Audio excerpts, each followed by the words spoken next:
Israel is waging war on Lebanon. This started on the 17th and 18th of September when Israel carried out an act of terrorism in Lebanon, blowing up pagers and walkie-talkies that killed dozens of people, including civilians, and injured over 3,000 people. Israel killed at least 4 children in this terrorist attack. It was so blatant that even the former director of the CIA, which is the master in terrorism and assassination, even former CIA director Leon Panetta said that it was a form of terrorism carried out by Israel against the people of Lebanon. Soon after, Israel's defense minister Yoav Gallant announced a, quote, new phase of war. He announced that Israel is sending more troops to the north, to the border with Lebanon, and Israel began launching airstrikes, killing hundreds of people in Lebanon. In just one day, on the 23rd of September, Israel killed nearly 500 people in Lebanon, including dozens of civilians, and Israel injured more than 1,600 people. And by the way, this Israeli defense minister, Yoav Gallant, has been personally accused of crimes against humanity by the International Criminal Court at The Hague. In a statement in May, ICC prosecutor Karim Khan said that Yoav Gallant and Israeli Prime Minister Benjamin Netanyahu are guilty of starvation of civilians as a method of warfare, as a war crime, willful killing, intentionally directing attacks against civilians, extermination, and persecution as a crime against humanity. Now, those ICC charges of crimes against humanity against Israeli officials are over their war crimes in Gaza. And top United Nations experts have said that Israel is carrying out genocide against the Palestinian people in Gaza and have called for an arms embargo, although the US and some European countries have continued sending billions of dollars of weapons to Israel. And Israel is under investigation by the International Court of Justice, the top UN legal authority, on accusations of genocide in Gaza in a case that is supported by many countries around the world. So Israel is expanding the genocidal war that it's waging in Gaza now into Lebanon and the rest of the region. And the United States is supporting Israel and arming Israel as it's carrying out these crimes against humanity. And the US Defense Department, the Pentagon, published a statement on the 23rd of September defending Israel as it carries out a war of aggression against Lebanon. The Pentagon revealed that US Secretary of Defense Lloyd Austin, who, by the way, was until recently on the board of directors of the weapons corporation Raytheon, Lloyd Austin held 2 phone calls with Israel's defense minister Yoav Gallant, who has been accused of crimes against humanity by The Hague. And in these phone calls, Lloyd Austin, quote, reaffirmed the United States' commitment to Israel's right to defend itself as Hezbollah extends its attacks deeper into Israel, end quote. So the Pentagon is claiming that Israel is supposedly defending itself after Israel started this war of aggression by carrying out a massive terrorist attack inside Lebanon, which again, even the former CIA director admits was a massive Israeli terrorist attack. So the US government is strongly supporting Israel as it carries out this war of aggression against Lebanon. And of course, Israel is using US weapons, US bombs, US missiles, US military equipment, in addition to the political and diplomatic support that it gets from Washington. Israel could not carry out this war were it not for US support. So what is Israel's goal in Lebanon? Well, Israel's education minister, Yoav Kitch, admitted it in an interview on Israel's Channel 14. He said, quote, Lebanon will be annihilated, end quote. And then he added, quote, Lebanon as we know it will not exist, end quote. אין שום הבדל בין חיזבאללה ללבנון. לבנון תושמד לאור כמו שהדברים מתקדמים. ואני אומר את זה אפילו עכשיו בצורה מאוד בוטה. אנחנו באירוע שבו לבנון הולכת לקראת השמדה. לבנון כמו שאנחנו מכירים אותה לא תהיה קיימת. And by the way, this Israeli Channel 14, where this Israeli education minister called for annihilating Lebanon, This channel has transmitted at least 50 calls for genocide against Palestinians, according to a report in the leading Israeli newspaper Haaretz. I'm reading the headline from this top Israeli newspaper. Quote, Israel's far-right Channel 14 has repeatedly called for genocide against Palestinians in Gaza, end quote. And now it's transmitting calls for genocide in Lebanon as well. This also comes after Israel's agriculture minister, Avi Dichter, who's a member of Israel's security cabinet, admitted that what Israel is doing in Gaza is a new Nakba, the Gaza Nakba. This is the Arabic word for catastrophe. He's referencing the mass ethnic cleansing of Palestinians in 1948, this genocidal attack upon which the state of Israel was founded. And he was boasting of that. He said, we're rolling out Nakba 2023. He said this last year. And then another member of the Israeli cabinet, the minister of the diaspora, Amichai Chikli, one of the top Israeli officials, also admitted what Israel's goals are in a tweet on Twitter. This was in Hebrew, but as the auto-translate from Google shows, in this tweet, he said that Lebanon and Syria and Iraq are not real countries. So he's admitting that Israel's goal is to colonize part of Lebanon, to steal part of Lebanese territory. He said, Lebanon does not meet the definition of a country. He claimed that the Lebanese government, which sits at the United Nations, is not sovereign, so blatantly denying the sovereignty of Lebanon. Then he claimed that Syria and Iraq are not real states. They're not real countries. So Israel does not recognize the legitimacy of these countries that are sitting at the United Nations. And to justify this, what did he do? He included a map of borders that Israel wants to change, and he invoked the Sykes-Picot Agreement of 1916 during World War I, a colonialist agreement made between the British and the French empires, in which they took out a map and carved up West Asia and decided, we will colonize this area, you will colonize this area. So the Israeli regime is invoking 100-year-old European colonial agreements to justify trying to colonize Lebanon while denying sovereignty to Lebanon, Iraq, and Syria, saying that they're not real countries. And he says blatantly in this tweet, he says that Israel must recalculate a course regarding the borderline with the entity that calls itself the State of Lebanon. So he's saying openly, admitting, this member of the Israeli cabinet, this Israeli minister, admits that Israel's goal is to change the borders of these countries in the region and to colonize not only Gaza and the West Bank, which is Palestinian territory, but also colonize Lebanon. That is Israel's goal. It's to expand the colonial project and have a greater Israel, to expand Israel's borders and colonize more and more parts of the sovereign countries in the region. What this shows is that Israel continues being a Western colonial project that has its origins in European colonialism. The founding father of the Zionist movement that created Israel through the mass ethnic cleansing of Palestinians was named Theodor Herzl. He was a European colonialist who was inspired by the British colonization of Africa. He wrote a letter to the genocidal British colonialist Cecil Rhodes in Africa, after which the colony Rhodesia was named. And in this letter, the founding father of the Zionist movement, Herzl, proudly referred to Zionism as a colonial movement. And then in 1917, the year after the Sykes-Picot Agreement was signed by the British and French empires, the British Empire gave a green light to the creation of the Israeli colony, Western colony, in the Balfour Declaration.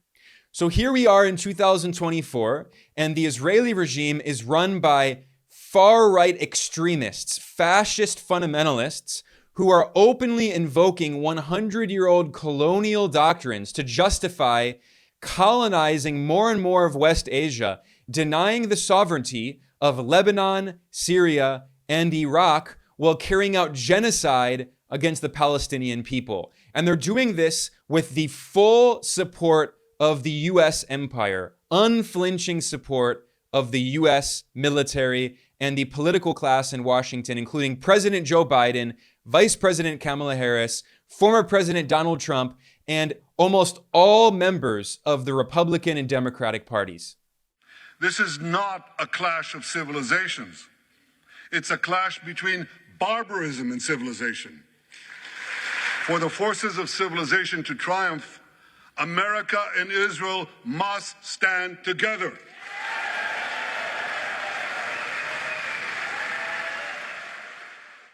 And to justify this, Israel and its supporters in Washington claim that Israel has to defend itself, in scare quotes, from the Lebanese armed group Hezbollah with complete lies and fabrications. So the first lie is that Israel is under attack and Israel has to defend itself. In reality, even British state media, the BBC, has acknowledged that Israel is responsible for the vast majority of attacks on Lebanon since October 2023. From October 2023 until the end of June 2024, Israel carried out the vast majority of the more than 7,400 cross-border attacks. So for instance, in February, Israel carried out more than 800 attacks on Lebanon, whereas Hezbollah carried out around 150 attacks on Israel. In December, Israel carried out more than 800 attacks on Lebanon. Hezbollah carried out fewer than 200 attacks on Israel. So Israel is very clearly the aggressor. But to try to justify this colonial war of aggression being carried out by Israel, Western governments are relying on ignorance about Hezbollah. This is one of the most misunderstood groups in the West. They say that Hezbollah is supposedly a terrorist organization without explaining the fact that the vast majority of countries on earth do not recognize Hezbollah as a terrorist organization. In fact, it is only a few countries in the West, which represent a minority of the global population, and most countries in Asia and Africa and Latin America do not recognize Hezbollah as a so-called terrorist organization. And furthermore, we should keep in mind that Hezbollah has both a political arm and a military arm. And the political wing of Hezbollah is a registered political party in Lebanon. It is part of the democratically elected parliament in Lebanon. And Hezbollah's political wing is not recognized as a terrorist organization by many countries in Europe, including France. France recognizes Hezbollah's political wing as a legitimate organization, along with the vast majority of countries on earth. So the US says, we claim this organization is a so-called terrorist organization, and the rest of the world must obey what we say.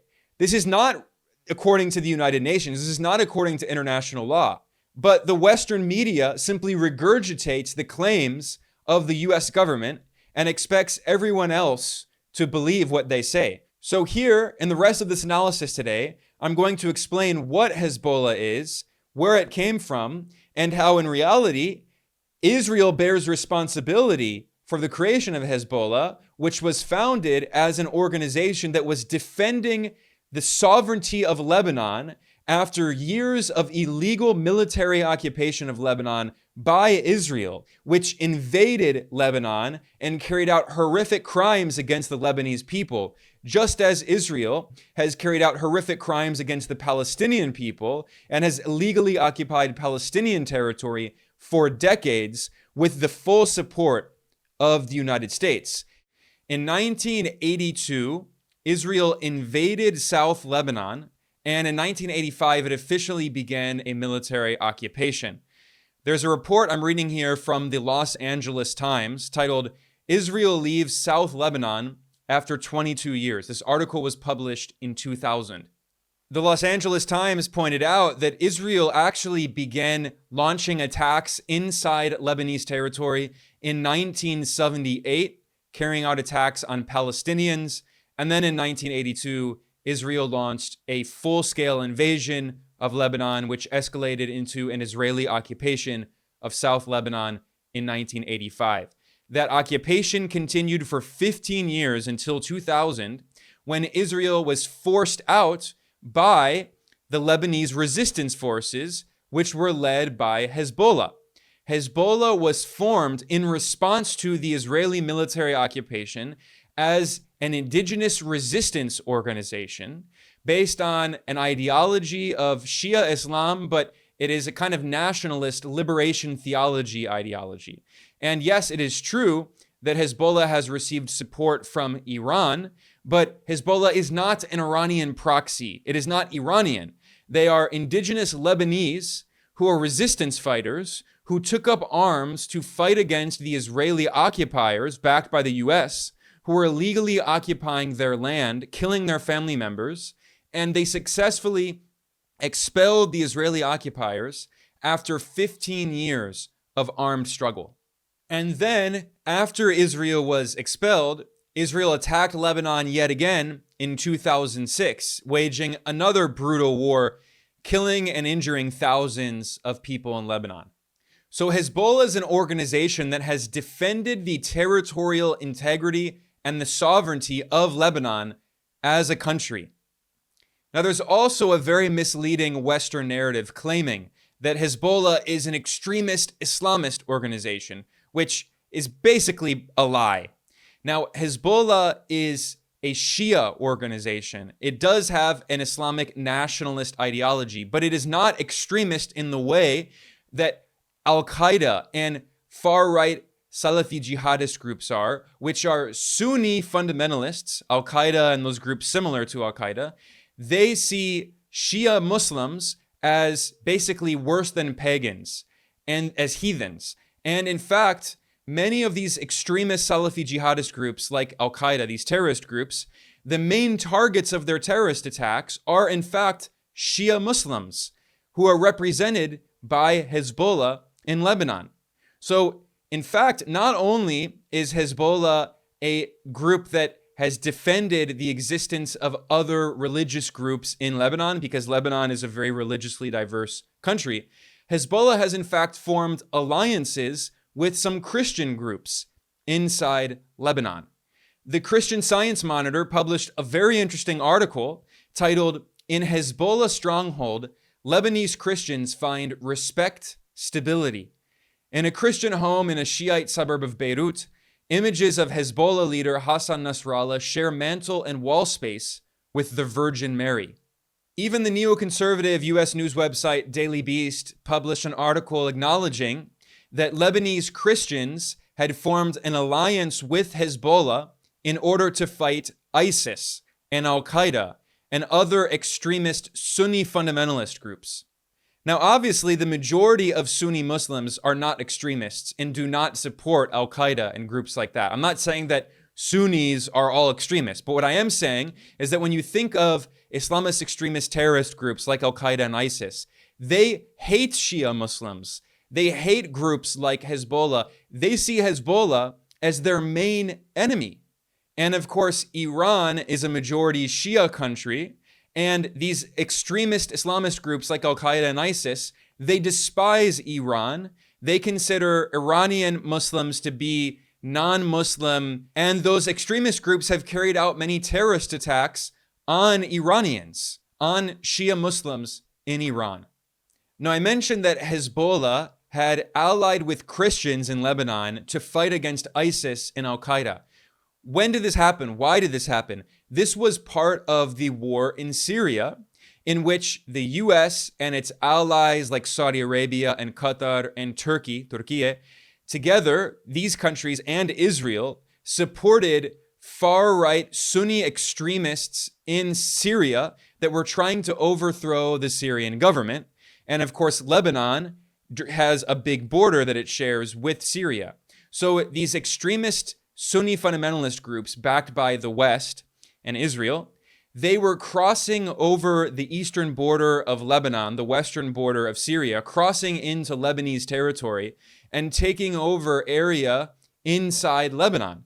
So Hezbollah, being a very powerful group, defended the territorial integrity of Lebanon and was fighting against ISIS. In fact, even the mainstream Western media acknowledged that the Lebanese army was indirectly collaborating with Hezbollah in order to fight ISIS and Al-Qaeda. Here's a 2017 report in Reuters. Lebanese army Hezbollah announced offensives against Islamic State on Syrian border. Now, officially, the Lebanese army claimed they were not collaborating with Hezbollah because the Lebanese army has received support from the US and Western governments, and they don't want to be affiliated with Hezbollah formally. But we all know that unofficially, the Lebanese army was collaborating with Hezbollah against ISIS. And they were also unofficially collaborating with the Syrian army against ISIS. And meanwhile, while Hezbollah was fighting ISIS, do you know where ISIS fascists were getting their weapons from? The United States and its allies. Here's a report from CNN in 2015. It cites a report done by Amnesty International, and it is titled Amnesty Report, ISIS Armed with US Weapons. And another report by a UK-based organization called Conflict Armament Research disclosed in 2017 that once again, ISIS's weapons largely came from the United States and Saudi Arabia. And as Al Jazeera reported, Al Jazeera is Qatari state media, and actually Qatar was also supporting Al-Qaeda in Syria, which is ironic. But as this Al Jazeera report noted, arms used by ISIS or ISIL in battle were supplied by the US and Saudi Arabia to Syrian opposition fighters. In 2015, Reuters published an article quoting the US military, which admitted that US-trained so-called rebels in Syria, the so-called moderate rebels, gave their US weapons and military equipment to Jabhat al-Nusra, which was Syria's Al-Qaeda affiliate, which at that time was the world's largest Al-Qaeda affiliate. So I really need to emphasize this point. The US military admitted that the so-called moderate rebels that they armed in Syria were giving weapons to Al-Qaeda. So let's summarize what happened here. Hezbollah and its allies like Iran and the Syrian government were forming coalitions with Christians and minority groups in Lebanon and in Syria to protect themselves against ISIS and Al-Qaeda, whereas ISIS and Al-Qaeda were getting weapons from the US and the Gulf monarchies as they tried to carry out genocide against Shia Muslims and Christians and Druze and other religious and ethnic minorities. So again, Hezbollah fought against ISIS while ISIS was getting US weapons, but we're supposed to believe that Hezbollah is a so-called terrorist organization. So now, where does Israel fit in all of this? Well, in 2019, the chief of the Israeli military, the IDF, admitted that for years, Israel had been providing weapons and support to the so-called rebels in Syria that were allied with ISIS and Al-Qaeda as they were fighting the Syrian government and its allies, Iran and Hezbollah. In fact, it gets even worse. The mainstream Israeli newspaper, the Jerusalem Post, reported in 2015, I'm reading the headline, quote, report, Israel treating Al-Qaeda fighters wounded in the Syria civil war.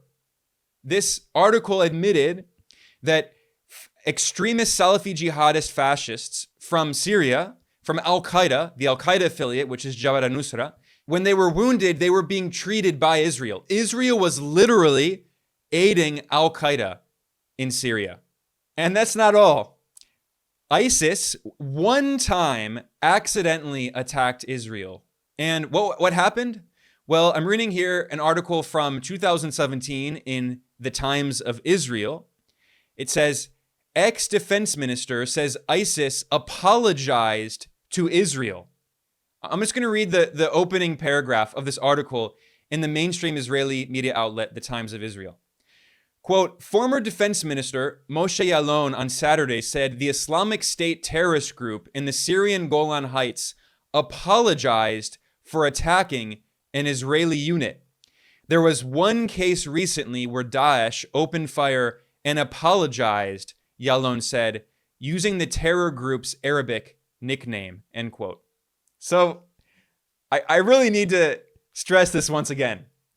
Hezbollah, which Western governments claims is supposedly a terrorist organization, saved Christians and Shia Muslims from genocide that was being carried out by ISIS and Al-Qaeda, which were getting weapons from the US and its Gulf allies and being treated in hospitals by Israel. And then Israel got an apology when ISIS accidentally attacked Israel. I mean, this really speaks for itself. When you understand these facts, which have all been reported in mainstream media outlets, I'm not quoting any fringe media outlet here. These are mainstream media outlets in the US and Israel. They are acknowledging that the so-called terrorist organization Hezbollah was fighting against the actual terrorists, and Hezbollah defended not only minority groups, but it defended Lebanon and its territorial integrity and sovereignty. In fact, in 2020, Reuters reported that Hezbollah is the most powerful group in Lebanon, period. Of course, there's also the Hezbollah political party, which is just one of the political parties in the parliament, which is in the ruling coalition. But we're talking about the Hezbollah armed wing. This is not just a small paramilitary group. In fact, some analysts say that Hezbollah is more powerful than the Lebanese armed forces.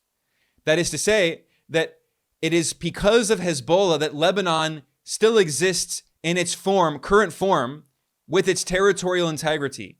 If it were not for Hezbollah leading the resistance, Israel would have colonized the southern part of Lebanon, which it militarily occupied for 18 years.